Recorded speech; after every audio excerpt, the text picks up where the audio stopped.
사무엘하 17장 14절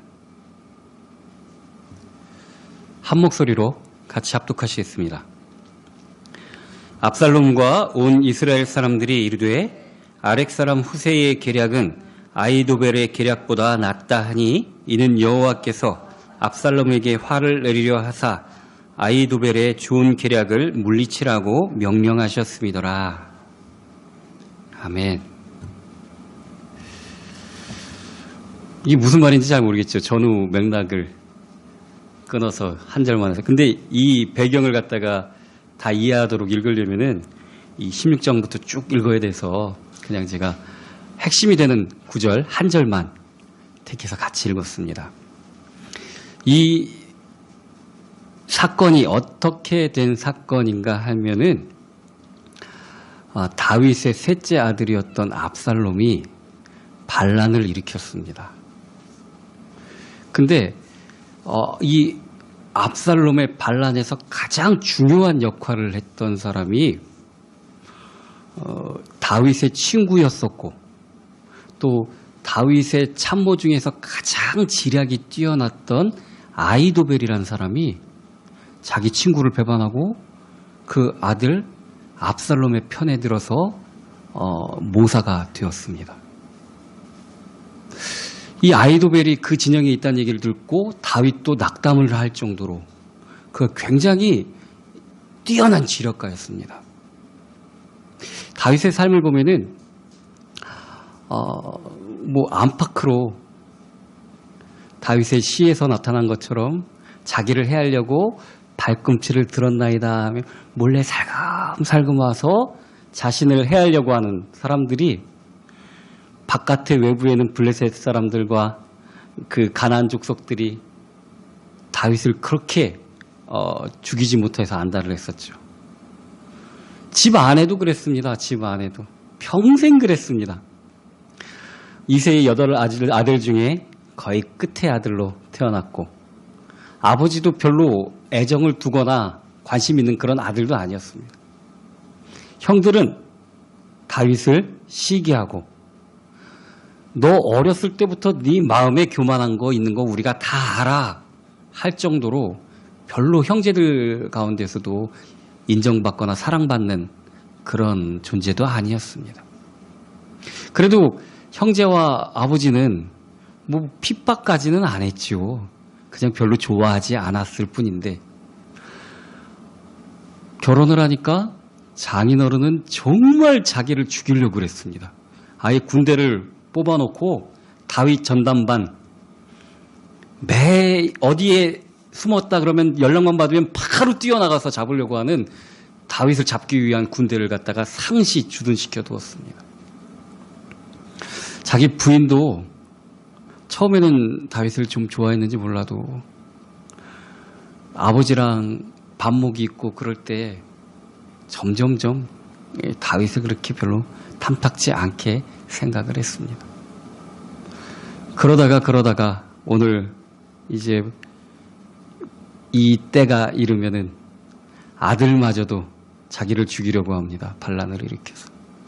그리고 자신의 친구인 같은 전쟁에서 전장을 누볐던 친구인 아히도벨은 그 아들 편에 들어서 자기를 죽이려고 계략을 냅니다. 안팎으로 원수가 득실득실한 사람이었습니다. 그런데 또 다윗의 일생을 자기가 시로 고백한 것 보면은 다윗만큼 또 평안한 왕위를 보냈던 사람은 없습니다. 그 이유를 다윗은 확실하게 고백을 합니다. 여호와는 나의 산성이요 나의 방패이시니 내가 누구를 두려워하리요. 천인이 내 앞에서 만인이 나를 둘러쌀지라도 나는 두려워하지 않는다. 나의 배경이 하나님이시기 때문에 라는 고백을 합니다.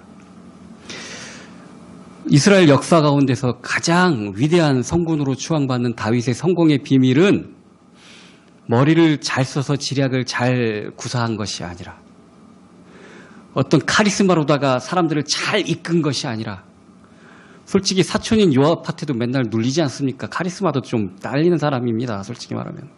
이 다윗을 행적을 가만히 보면 굉장히 좀 예능적인 감각에 뛰어난 사람이지 어떤 전투적인 감각이나 카리스마나 이런 게 뛰어난 사람이라고 보기는 어려운 사람입니다. 이 다윗의 성공의 비법은 하나님을 바라본 것밖에 없습니다. 솔직히.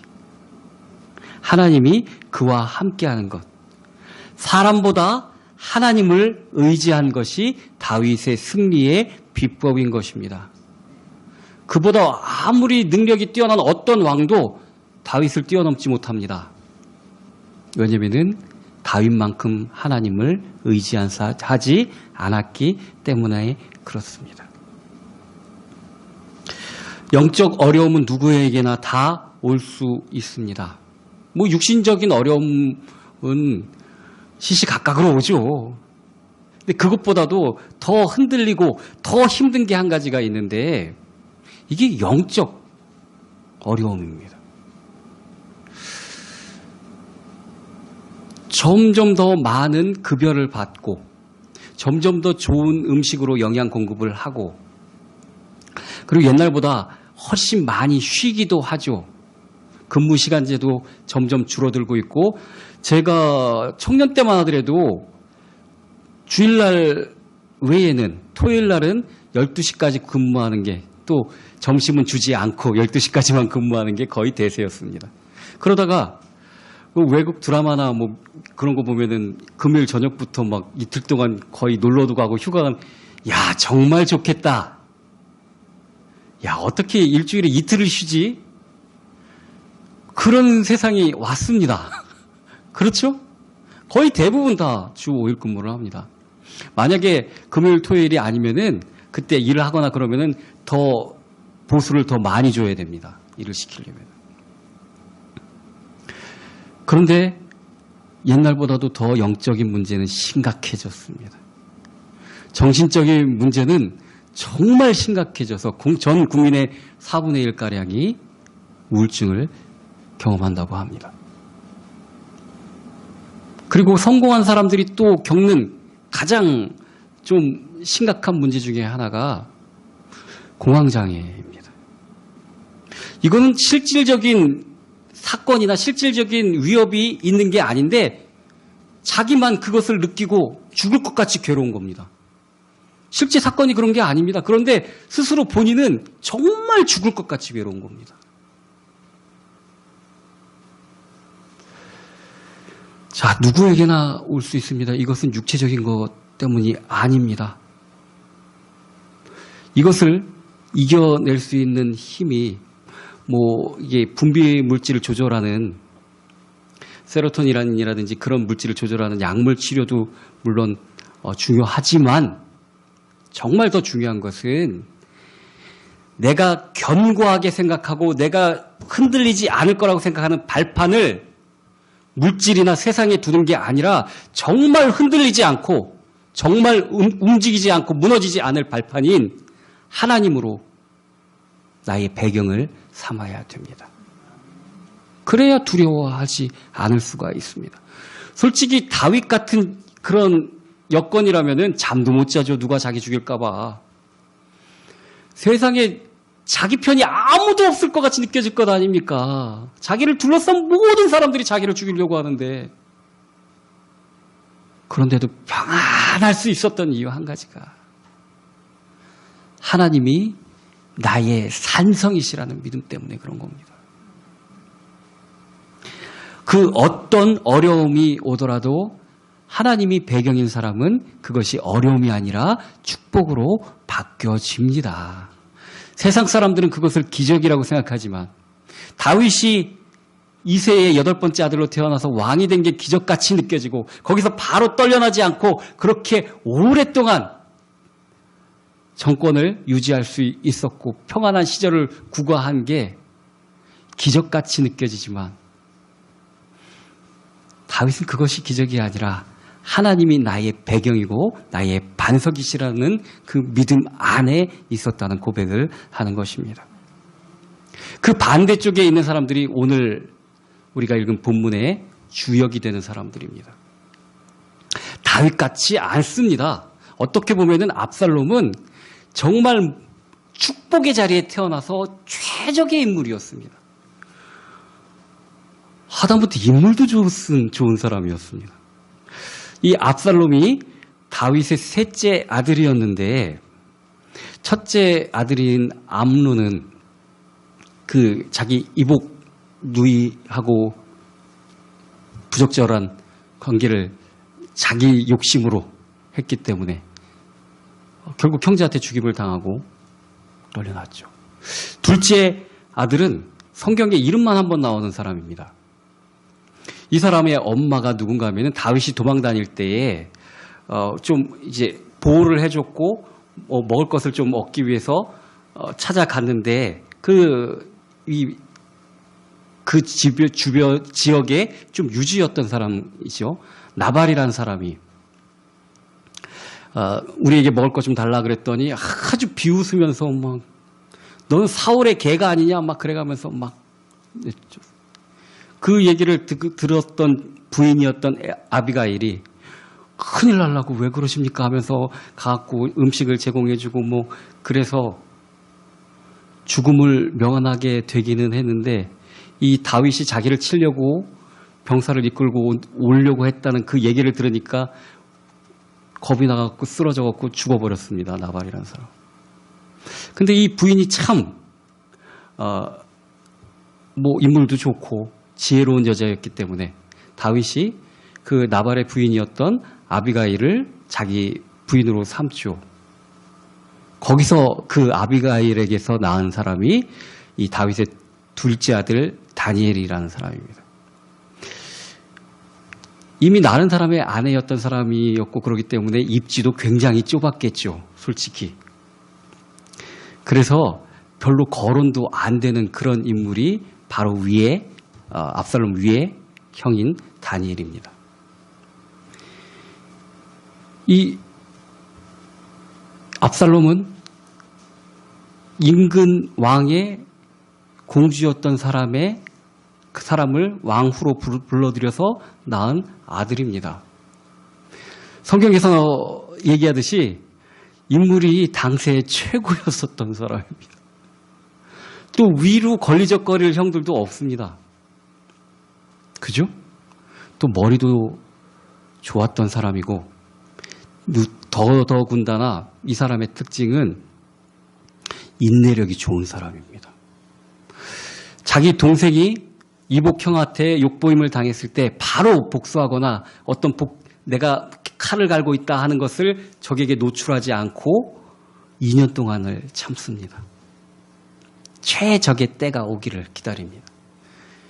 그리고 이제 잔치를 배설하고 양털 깎는 것을 한다고 하면서 형들이나 동생들 다 불러오게 같이 잔치하게 해주세요 하고 아버지한테 얘기를 하고 2년이나 지나서 암논은 자기가 저지른 걸 까맣게 잊어버리고 그 잔치에 참석했다가 죽임을 당하죠. 그리고 도망을 갑니다. 주변에서 도망갈 일까지는 아니지 않냐, 다시 와도 되지 않냐, 아무리 그래도 철저하게 3년이나 참습니다. 결국 요압 장군이 다윗을 설득해서 직접 가서 데리고 오도록 자기의 입지가 흔들리지 않도록 3년간이나 참습니다. 그리고 다시 예루살렘에 들어와서는 자기의 일을 준비하는데 4년 동안이나 계획을 하고 준비를 합니다. 멋있게 생긴 사람들 50명을 딱 따로 추려갖고 자기 근위병으로 삼고 다윗 궁으로 들어가는 앞에서 최고의 상급 법원이죠. 일반 자기 성읍에서 장로들한테 재판을 소를 거는데 거기서도 억울하다 싶으면은 맨 마지막에는 왕한테 가서 상소를 하는 겁니다. 그 시골에서부터 왕궁에게로 올라간 사람들은 그 마음이 얼마나 절박한 사람들입니까? 여기 아니면은 어떻게 방법이 없습니다. 억울함을 더 이상 어떻게 호소할 방법이 없습니다. 대법원과 같은 역할을 하는 게 왕의 재판이거든요. 그 왕에게 재판을 하러 오는 그 사람들을 재판하러 온 사람 뻔히 보면 알지 않습니까? 왕궁에서 있다가 이리 와보시게. 무슨 일로 왕궁에 들어가려고 하나? 그러면은 호위병들도 막 삐까번쩍하고 뭔가 대단한 사람 같거든요. 내가 사실은 이런 일로 내가 정말 억울해서 왕에게 호소하러 왔습니다. 자네 말을 들어보니까 자네 말이 맞고 자네가 이겨야 되는데 지금 들어가봤자 우리 왕은 당신을 위해서 재판을 열 만큼 그 여건이 허락하지 않으니까 내가 해결해 주겠다. 그런 식으로 백성의 환심을 갖다가 4년 동안이나 서 그래서 온 이스라엘 사람들의 마음이 압살롬에게로 갔다. 그렇게 성경은 얘기하고 있습니다. 그리고 가장 영입하고 싶었던 이 아히도벨을 영입하고 반란을 실질적으로 일으키게 되죠. 이 압살롬의 배경을 보면은 정말 굳이 반란을 일으켜야 되나 할 정도로 모든 면에서 완벽한 조건을 갖고 있었던 사람입니다. 자기 지혜도 좋죠. 인내심도 있죠. 아주 지혜가 지략이 뛰어난 모사도 두었죠. 거기다가 백성들의 마음까지 다 자기 걸로 샀습니다. 다 된 거 아닙니까? 자, 여기서 나오는 또 아히도벨이라는 사람도 있습니다. 이 사람은 다윗의 친구라고 불림을 받았던 사람입니다. 많은 전장에서 그와 함께 이름을 날리기도 했었죠. 그리고 얼마나 지혜로운지 사무엘하 16장 23절 보면은 그때의 아히도벨이 베푸는 계략은 사람이 하나님께 물어서 받은 말씀과 같은 것이라. 아히도벨의 모든 계략은 다윗에게나 압살롬에게나 그와 같이 여겨졌더라. 얼마나 지략이 뛰어난지, 야, 이거 사람 소리가 아닌데 하나님의 말씀 같다, 야. 그렇게 여겨질 정도로 지략이 뛰어난 사람이었습니다.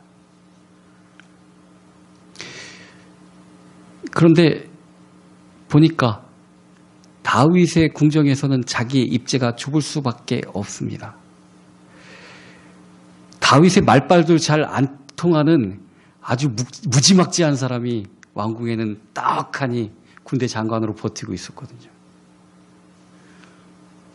그게 바로 압살롬 전쟁이 날 때도 그러죠. 다윗이 죽이지 말라고 해도 자기 마음대로 막 죽이지 않습니까? 그것 때문에 슬퍼하고 있으니까 가갖고 당신이 슬퍼하면 당신 때문에 목숨 바쳐 싸운 사람들이 어떻게 하려고 그러십니까? 나가서 이 군사들을 치하십시오. 다윗이 이 사람한테는 별로 꼼짝을 못합니다. 솔직히. 싸움도 더 잘하는 것 같습니다. 바로 자기의 사촌이었던 요압 장군이었습니다. 요압이 버티고 있는 한 아히도벨의 입지가 그렇게 좋을 것 같지 않았거든요. 그래서 가만히 살펴보니까 압살롬을 갖다 도와서 하면은 분명히 정권을 이양받을 수 있을 것 같고, 그리고 자기의 위치가 왕의 버금자리에는 충분히 올라갈 것 같다는 심산이 섰습니다. 얼마나 지략이 뛰어난 사람인지 모릅니다. 그래서 친구를 과감하게 버리고 압살롬을 선택을 했습니다. 자, 이 사람도 누가 봐도 옳은 선택을 한 것 같기도 하죠. 인간적으로 볼 때.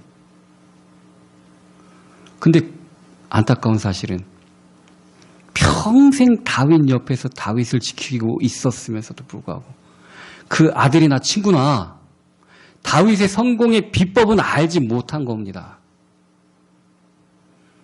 다윗이 왜 늘 승리할 수밖에 없는지 그 이유는 알지 못한 겁니다. 지혜롭다고 하면서도 가장 어리석은 사람. 다윗이 왕이 돼야만 할 정도로 뛰어난 사람이어서 그런 것이 아니라 다윗의 배경이 하나님이라는 것을 눈 똑바로 뜨고 다윗 옆에 가까이 있었으면서도 못 봤던 것입니다. 둘 다 못 봤습니다. 다윗의 측근에서 다윗의 승리와 성공을 보았지만 다윗의 배경을 보지 못했기 때문에 인간적인 것만 따라가다가 아무리 좋은 계략이 있으면 뭐합니까? 우리가 아무리 술을 좋게 짜면 뭐합니까? 그것을 이루시는 분은 하나님이신데요. 오늘 본문에 보면은 이제 다윗이 예루살렘 성을 빠져나가서 도망갑니다. 급하게 나오느냐, 신발도 제대로 못 신고 도망을 갑니다.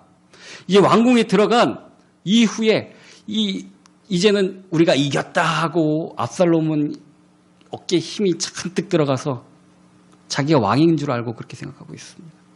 아이도벨이 얘기를 합니다. 이러고 있을 때가 아니라 저들이 아직 진영을 못 갖췄을 때 나에게 12,000명의 군사만 주십시오. 쫓아가서 강가에 이르기 전에 저들을 치면 이번에 완전히 이길 수가 있습니다. 이 압살롬이 예루살렘을 차지하기 전까지만 해도 그렇게 말을 잘 듣던 사람이 이미 이제 왕이 된 것 같거든요. 이건 뭔가 좀 내가 굳이 그렇게까지 해야 되나? 그런데 다윗의 친구 후세가 다윗을 쫓아가려고 나왔는데 다윗이 아니다. 너는 왕궁에 남아가지고 어떻게 일이 돌아가나 보고 그러니까 이 스파이 역할을 좀 해달라고 부탁을 하죠. 그래서 후세가 거짓으로다가 압살롬에게 귀순을 합니다. 압살롬이 당신 말도 좋지만 이 후세라는 사람도 우리 아버지의 충신 중에 충신이고 지략가인데 그 말을 한번 들어보자. 그때 후세가 와서 하는 얘기가 아닙니다. 뭘 굳이 밤에 쫓아가갖고 저들을 갖다가 친다면은 모양새도 좋지 않고 그죠?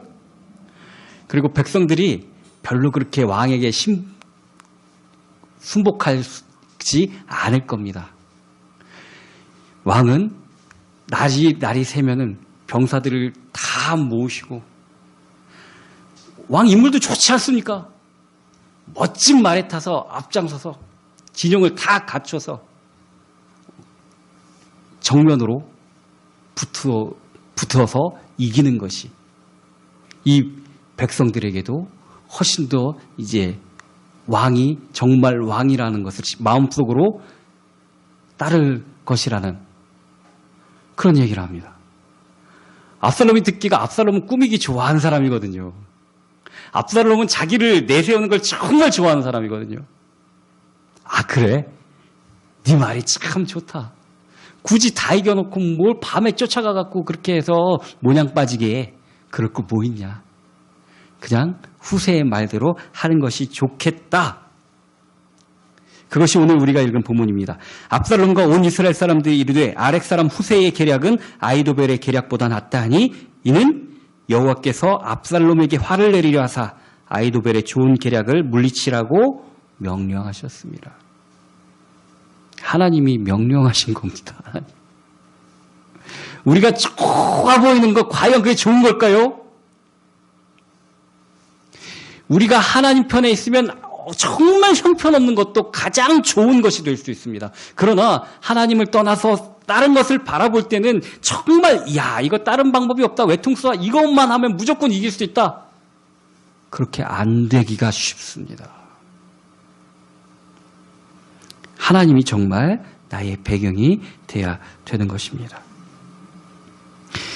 이 성공의 배경을 보지 못하는 것은 그 옆에서 아들로 살고 친구로 살면서도 그 사람의 배경을 보지 못하는 것은 마치 극장에서 제일 좋은 자리를 갖다 딱 맡아서 딱 영화를 보러 갔는데 정말 영화 보기 제일 좋은 자리에 앉아서 졸며다가 다 놓친 거나 마찬가지입니다.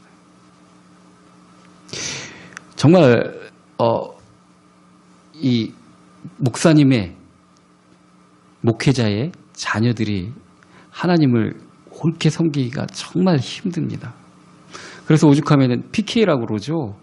이 목회자 자녀들을 잘 양육하는 그런 프로그램이 따로 있을 정도로 아버지가 목사고 어머니가 사모님이고 그렇게 평생 목회 가정 가운데 성장한 사람들이 오히려 상처받고 하나님을 못 만나고 하나님을 떠난 사람들이 정말 많습니다.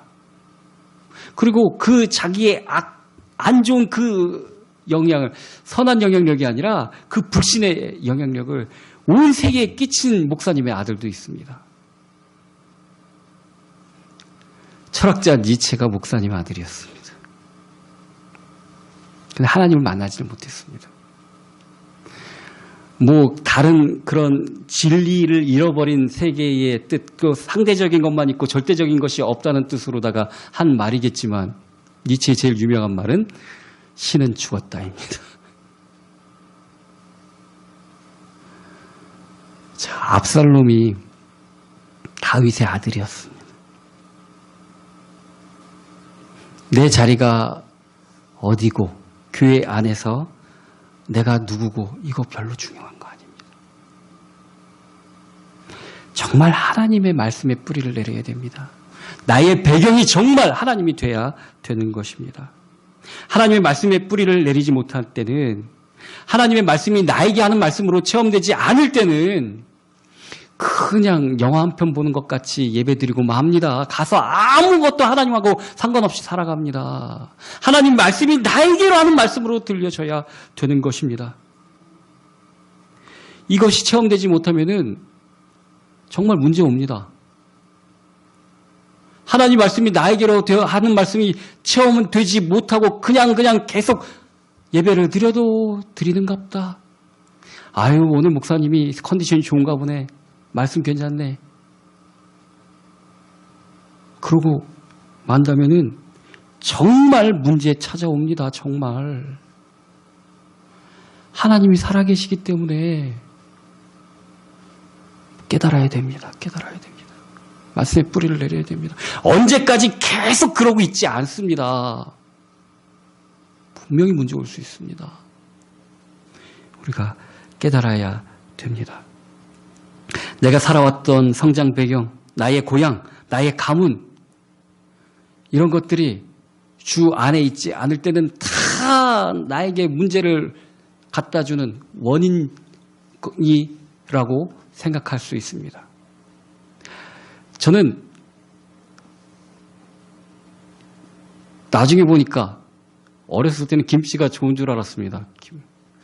나중에 보니까 학교에 가니까 한 5, 60%는 다 김씨인 것 같습니다. 그 김씨가 별로 안 좋더라고요. 우리 어머니가 하시는데, 나도 어머니처럼 하시셨으면 좋겠다. 이런 생각도 해본 적이 있습니다. 그리고 또 왜 이렇게 얼굴은 큽니까? 미남의 기준은 팔등신, 얼굴이 좀 작고 비율이 돼야 되는. 우리 어머니가 또 옛날에 영등포에 박조준 목사님 보면 환하게 얼굴 있겠다고 얼굴 큰 사람을 선호했다고 그러는데, 저는 별로 이거 마음에 들지 않습니다. 내 배경과 내 가문과 내 고향과 성장 배경 모든 것이 내가 불만으로 느껴지는 것이 될 수 있을지 몰라도, 내가 지금 어떻게 보면 실패한 것 같은 그런 모습으로 살아가는 게, 우리 아버지 어머니가 좀 부자였으면, 요새 아이들 그거 핑계 많이 대죠. 흙수저, 금수저, 참 불공평해 보이는 게, 내가 부모를 선택한 것도 아닌데 나 보니까 우리 아버지가 가난하고 우리 어머니가 가난한데 내가 어떻게 부자로 살 수 있어요? 과연 그럴까요? 문제가 다 자기를 제외한 다른 것에 있을까요? 하나님 안에 있으면 모든 문제가 아닌 게 됩니다. 정말 발판이 됩니다. 이게 갑자기 뭐가 없었던 걸 갖다가 과거를 세탁해갖고 좋은 과거가 되어지는 게 아니라, 힘들고 어려웠다는 것이 오히려 발판이 된다니까요. 대표적인 사람이 요셉입니다. 요셉의 배경은 이집트에서 총리가 될 수 없는 배경입니다. 알지 않습니까? 가나안의 어떤 족장, 이게 유목민 집의 어떤 그 족장에 거의 막내 아들로 태어나갖고 팔림을 받아가지고 노예로 잡혀왔고, 노예 중에서 조금 우두머리로 있다가 억울하게 누명을 쓰고 감옥에 갔고, 그런 배경을 갖고 있는 사람입니다. 이런 배경을 갖고 있는 사람이 그 강대국 이집트의 애굽의 총리가 될 수 있을까요? 왕 바로 밑에 신하가 될 수 있을까요? 이집트도 귀족 문화가 굉장히 발달한 나라였습니다. 나라도 오래된 나라였고, 왕 다음으로 권력을 갖고 있는 사람들은 제사장급들의 귀족이었습니다. 당연히 총리는 귀족 집안에서 나오는 거죠. 노예 출신 죄수가 될 수는 없는 거라고 생각이 됐습니다. 그런데 이 바로가 보니까 그 예언한 대로 꿈의 내용대로 분명히 이루어질 것 같은데 그 개혁을 이 창고를 짓고 소유의 분배를 나누는 그 개혁을 할 수 있는 사람은 귀족들은 할 수가 없다는 것을 바로가 알고 있습니다. 왜냐하면 지역별로 근간이 되는 토지를 갖고 있는 귀족들은 자기 자신의 이익을 위해서 계획을 세울 것이기 때문에 그렇습니다.